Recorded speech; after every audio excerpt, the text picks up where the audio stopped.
basbaasku waxa uu ka mid yahay cuntooyinka dunida aadka looga yaqaan aadkana looga jecel yahay.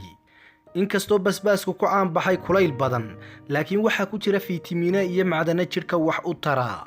waxaana ugu horeeya fiitamiin C, fiitamiin B6, fiitamiin K, fiitamiin A iyo macdanta potassiumka. intaana waxaa sii dheer in basbaaska uu xambaarsan yahay walxo daawo ahaan loogu isticmaalo cudurro dhowra.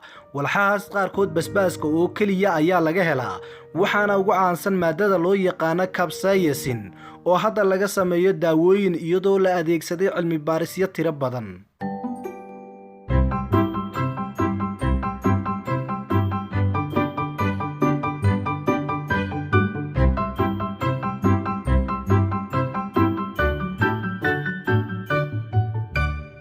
السلام عليكم magacaygu waa Nacayb Tire ku soo dhawaada kanaalka Nafaqa Channel. ugu horeyn su'aasha isweydiinta mudan waxay tahay waa maxay faa'iidooyinka basbaaska. haddaynu taa ka jawaabno, basbaaska waxa loo adeegsadaa in lagu daaweeyo xanuuno badan.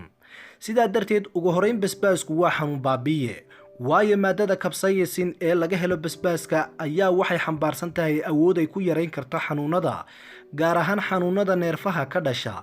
waana sababta keentay in maadadan laga sameeyo kareemyo loo adeegsado xanuun baabiye ahaan oo loo yaqaano capsaicin ointment.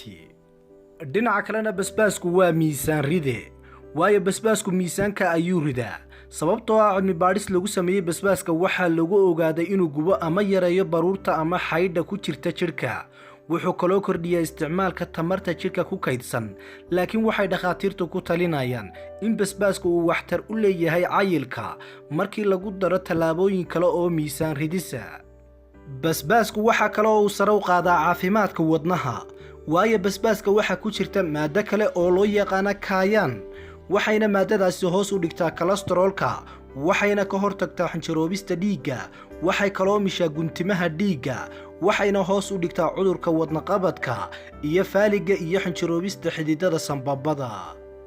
geesta kalena basbaasku waxa uu wax weyn ka taraa caburka, waayo basbaaska waxa uu hawamareennada ka nadiifiya duufka iyo xaakada.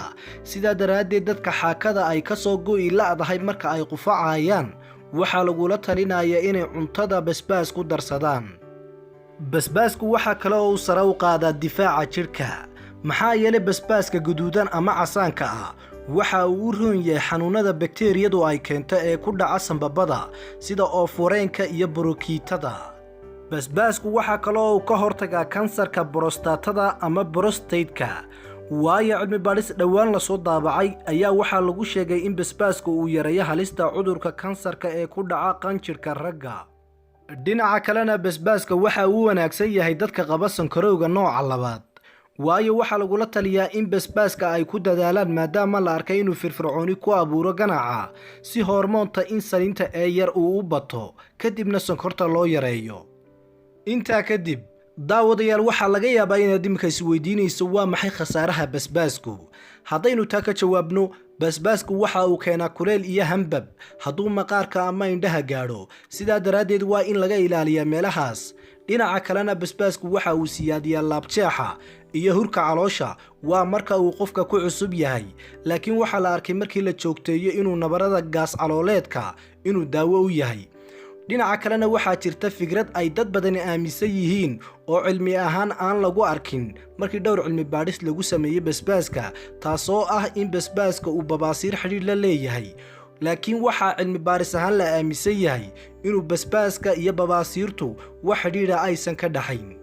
ugu dambayntii daawadayaal, basbaasku waa laba nooc ama laba midab, waa akhtar ama casaan, guduud ama cagaar. haddaba waxaa isweydiin mudan, basbaaska keebaa ugu faa'iido badan? haddaynu taa ka jawaabno, basbaaska guduudka ama casaanka ayaa ugu faa'iido badan, waayo wuu ka fiican yahay kan cagaarka ama jaallaha ah. haddaba haddii aad basbaaska daawo ahaan u isticmaalaysid, ku dadaal kan guduudan ama casaanka.